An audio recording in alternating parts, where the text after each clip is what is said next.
De manera canónica, la historia de la novela hispanoamericana inicia, según muchos críticos, en el año 1816 con la publicación del Periquillo Sarmiento en México, de la pluma de José Joaquín Fernández Lizardi. Esta novela de corte picaresco, ¿no?, instauraría este género en nuestras letras, si bien desde una crítica más contemporánea o desde ciertos estudios más modernos, uno pudiese rastrear ciertos efectos novelescos en textos de décadas o siglos anteriores. Pienso, por ejemplo, en Los Infortunios de Alonso Ramírez, escrito también en México por Carlos de Sigüenza y Góngora, del siglo XVII, el autor y la obra, o incluso en nuestras crónicas de Indias, que tienen episodios, bueno, netamente de carácter novelesco, ¿no?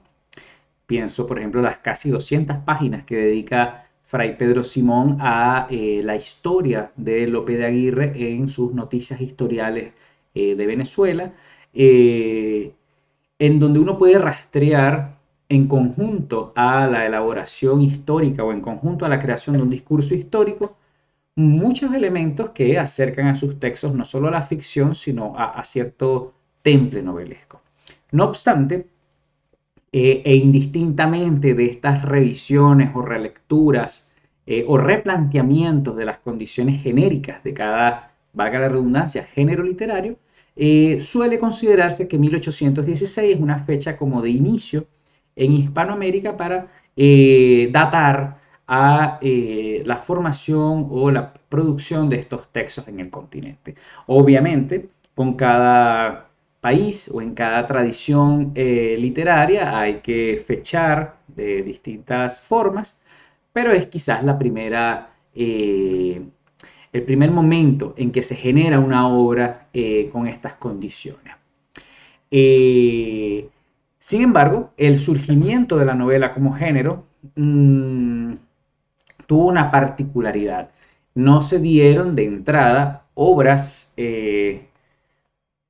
quizás de una calidad excelente o muy ricas a nivel literario desde una perspectiva actual. Paradójicamente, nos ofrecen un gran vistazo de la historia de la época, de las mentalidades de la época o incluso de ciertas condiciones sociales o ciertas condiciones políticas de las que hoy no nos enteraríamos si no es gracias a estas novelas. Pero en lo que respecta a la calidad literaria o al carácter de texto literario, bueno, hay que admitir que muchas de estas novelas, aunque hayan sido fundacionales o aunque sean canon de nuestras naciones, adolecen de ciertas falencias, ¿no? Uno de estos principales defectos, entre comillas, que pudiésemos decir que tienen estos textos, es la necesidad de explicar, sostener, mantener y defender una tesis o una idea a través de sus novelas. En este sentido, la novela vendría siendo una excusa cuasi política para explicar algo. Pienso, por ejemplo, en el caso de la novela Peonía de Manuel Vicente Romero García, un ejemplo clásico de la novela venezolana, en donde la trama amorosa, imitación de la novela María de Jorge Isaacs, hasta cierto punto del colombiano Jorge Isaacs, es una excusa para tratar de explicar la importancia del progreso científico, del tecnicismo, la importancia de la urbanización y promover ciertos valores liberales en la política del momento, ¿no? Además de otros aspectos que, bueno, que no vienen al caso de esta sesión. En muchas de nuestras novelas se padecía de esta falencia en donde la presencia de la idea del narrador, en donde la presencia del autor, mejor dicho, la presencia de lo que el autor quería transmitir, del autor como persona, suprimía, ahogaba o regía de una manera demasiado dictatorial, pudiésemos decir, la libertad expresiva de las novelas o de las tramas que se desarrollaban, ¿no? Obviamente hay obras de calidad y hay muchos textos que pese a este carácter opresivo de sus autores, igual no solamente pueden ser leídos desde hoy con mucho gusto, sino que han pasado, ¿no?, la prueba del tiempo. Pero en líneas generales, nuestros textos narrativos y en especial los novelísticos se ahogaban ante la intencionalidad de los autores de querer demostrar algo o de querer explicar algo. Se comprobó en el momento y se sabe que la novela era un género que gustosamente era leído y bueno, era un buen vehículo para transmitir ideas, pero sabemos hoy que eso se hace en detrimento de la calidad artística que pudiesen tener nuestros textos. Y eso fue un mal que quizás, si es que es un mal, pero fue una consecuencia o fue un rasgo que caracterizó a la narrativa hispanoamericana hasta mediados del siglo XX, pudiésemos decir, por supuesto con muchos casos o con muchos pequeñas islas o pequeños archipiélagos de talento en las décadas anteriores, pero hasta mediados del siglo XX o hasta bien entrado el siglo XX, uno percibe que fue esta una condición o una característica de nuestra narrativa. Esto tiene varias explicaciones, pero Enrique Jureña asevera que la novela es el último género que se desarrolla en las tradiciones literarias, después de la poesía, después del teatro, después del cuento, y esto hace que siempre los primeros textos publicados sean una especie de balbuceo que empieza a perfeccionarse con el paso del tiempo. Yo soy también de los que sostiene que, bueno, muchos autores, muchos narradores fueron hombres de su tiempo y el contexto también oprimía a los autores de una manera tal que, bueno, se reproducía esta opresión en sus propios relatos. Y si la urgencia del momento era denunciar el racismo, la esclavitud o cualquiera fuese la circunstancia social de cada uno de los contextos, es entendible que no haya sido el interés precisamente ahondar en otros temas, digamos, correspondientes o a los que pondría los ojos la narrativa o más contemporánea o posterior, ¿no? A esos temas a los que se ha dedicado la novela del siglo XX, de la segunda mitad del siglo XX o incluso del siglo XXI. Que acá igual me hago un paréntesis, porque una de las cosas que yo cuestiono de muchas de las novelas del siglo XXI es ese giro a lo social y al mismo tiempo ese repentinismo, como que si nuestra literatura nunca hubiese tocado temas sociales.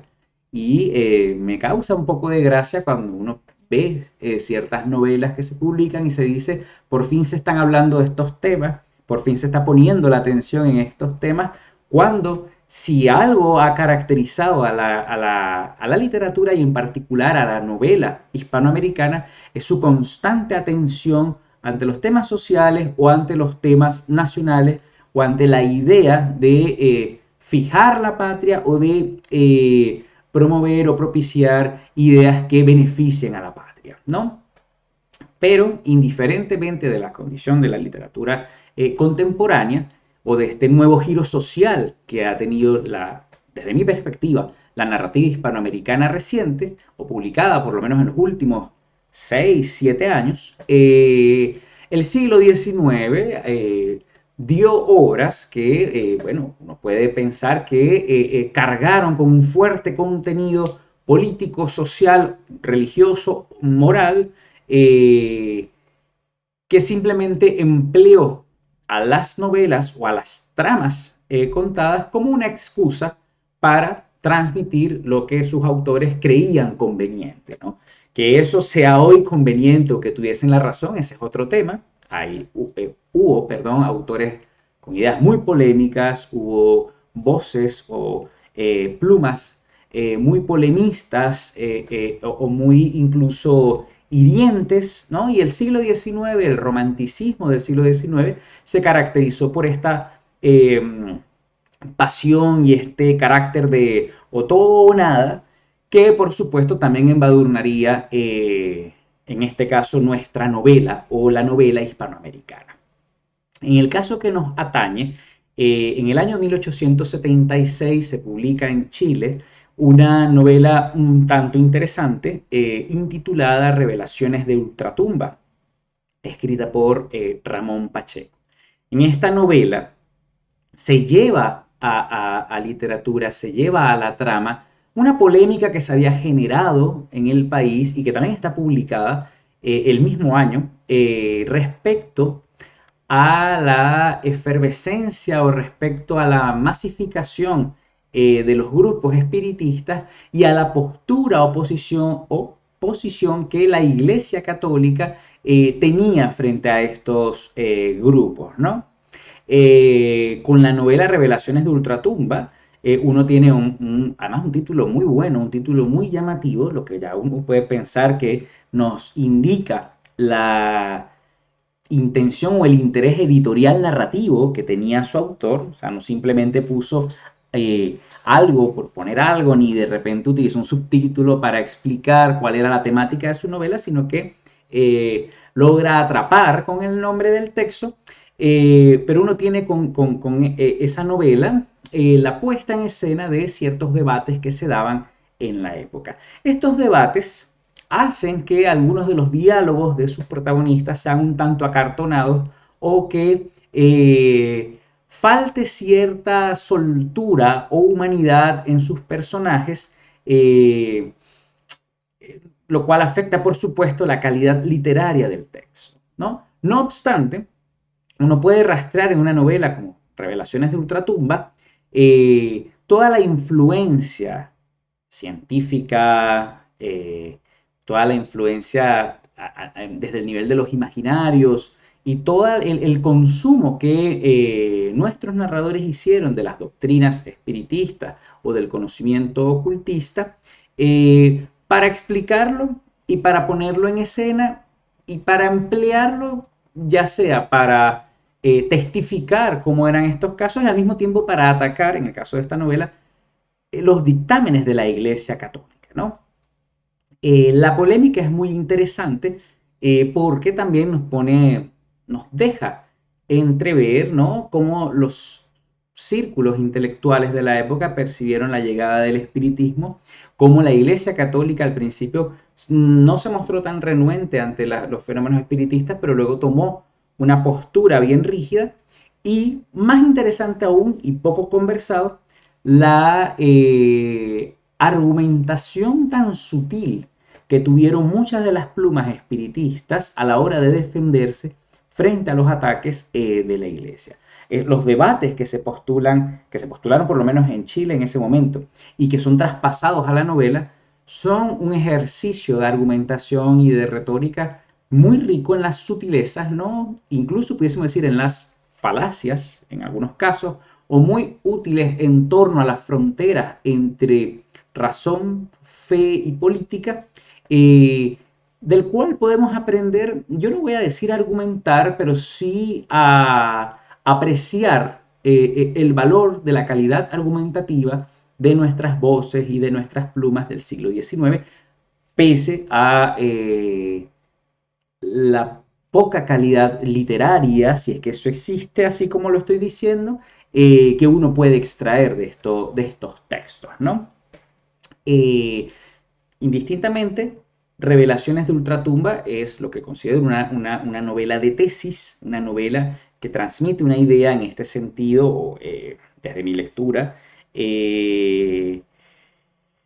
Intenta, digamos, desde una visión liberal del mundo, desde una visión liberal política del mundo, intenta defender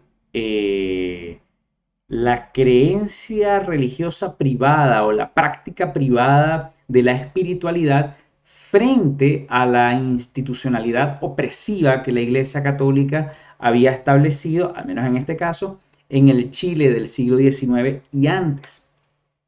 Y esa preocupación por demostrar esta postura es lo que hace que la novela parezca un ejercicio, pudiésemos decir, didáctico o pedagógico, y que los diálogos discutan o debatan largamente, ¿no?, sobre estos asuntos. Pedro Castera, un par de años antes, había publicado la novela Querens, donde se hace un ejercicio similar, y hacia principios del siglo XX el costarricense Rogelio Fernández Güell publicó Luz et Umbra, una novela donde también se pone, una novela corta, donde se desplaya, ¿no?, todo lo que son las creencias espiritistas, y uno percibe que no hay una trama donde se utilicen estos elementos, donde se utilicen, quiero decir, las influencias que el espiritismo ofrece, o donde se ambienta la trama en medio de los sucesos que el espiritismo promueve, sino que directamente se explican estas creencias, estas doctrinas o estas visiones del mundo, ¿no? Yo no sé, insisto, hasta qué punto esto sea bueno o no literariamente, pero nos da pistas de cómo eran los debates en la época, y también, bueno, aparte de la parte argumentativa que les señalé, de las connotaciones morales que se ponían en entredicho cuando estos temas se discutían. En el caso del contexto chileno de finales o del último tercio del siglo XIX, resulta también interesante pensar los cercanos que estuvieron los grupos espiritistas al mundo de la política. Quizá uno de los héroes de la patria de acá, Arturo Prat, fue espiritista, y uno siente que la conversación con los difuntos también manejó o influyó en el modo en que ejercían o tomaban decisiones políticas. Y al mismo tiempo los espiritistas apoyaron o sustentaron todas las ideas liberales de la época, y representaron, imagínense, frente a la doctrina católica y frente al materialismo positivista, representaron una especie de liberalismo espiritual que creía en el progreso del alma, que creía en el progreso de lo espiritual como contribución a la nación,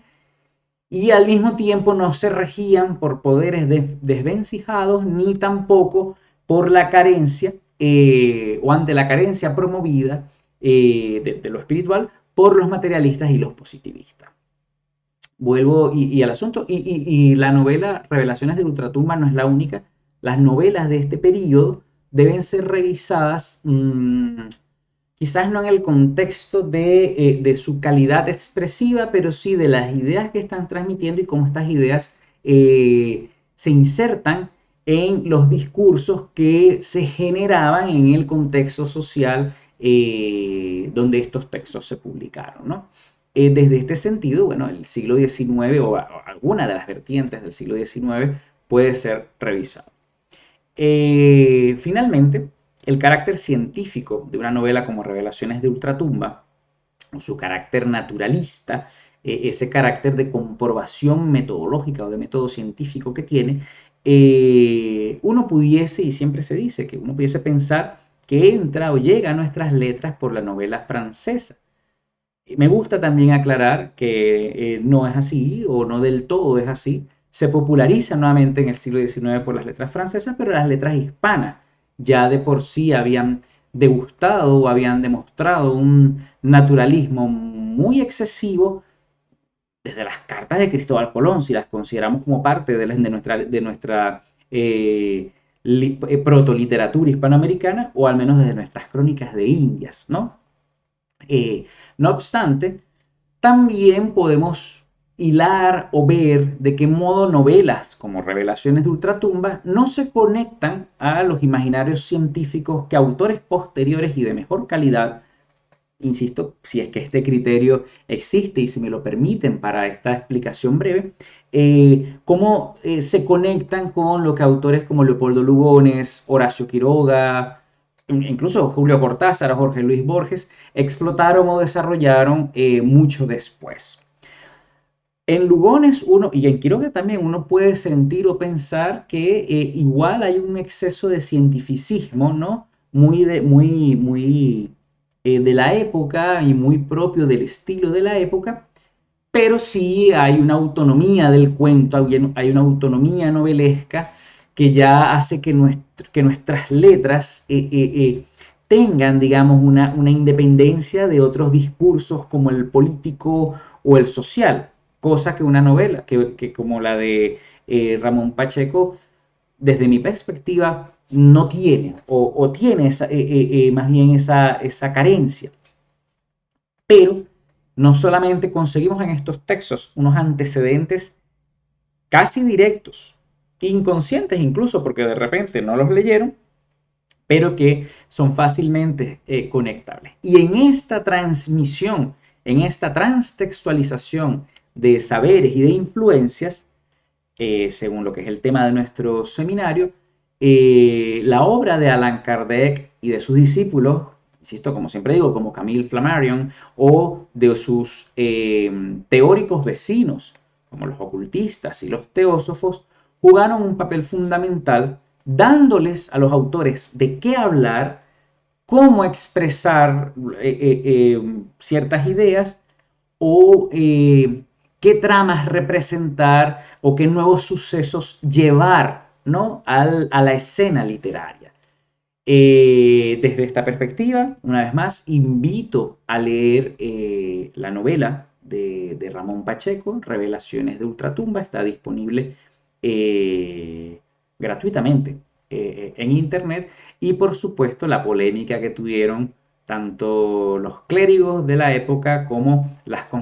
contestaciones que hicieron los espiritistas, desentrañando o explicando qué visión tiene la Iglesia Católica respecto a la obra de Kardec y la defensa que hacen los espiritistas frente a la doctrina católica. No solamente circunscribo esta lectura a esto se puede aplicar con prácticamente cualquier novela del siglo XIX y con las problemáticas sociales a las que apuntan, sea ya desde el nivel de la enfermedad, por ejemplo, la proliferación de la sífilis, la proliferación del alcoholismo, ¿no?, en la época, ya sea el asunto político, ¿no?, esa eterna rivalidad entre liberales y conservadores, o el tema de la raza, ¿no?, y cómo afectó la mixtura racial a nuestros pueblos, o cómo benefició la mixtura racial a nuestros pueblos. Hablando como hablaban, digamos, o como enunciaba la discursividad de la época. Mi invitación, una vez más, es revisar al siglo XIX, porque aunque parezca mentira, no ha pasado tanto tiempo desde el año 1880 hasta ahora, y nuestras repúblicas no solamente aún balbucean bajo estas problemáticas, sino que nuestra narrativa actual jura y perjura que es la primera vez que llega a ciertos temas, cuando no. En muchos de nuestros archivos, en muchas de nuestras tradiciones inconexas, pese a lo cercanas que son y pese a que tenemos la ventaja de ir hablándonos en español desde Argentina hasta el sur de Estados Unidos, hay muchas cosas allí presentes que todavía tienen cuestiones que decirnos para el hoy y de las cuales podemos sacar discusiones muy ricas y muy interesantes sobre espiritualidad, política o conocimiento de la época. Muchas gracias.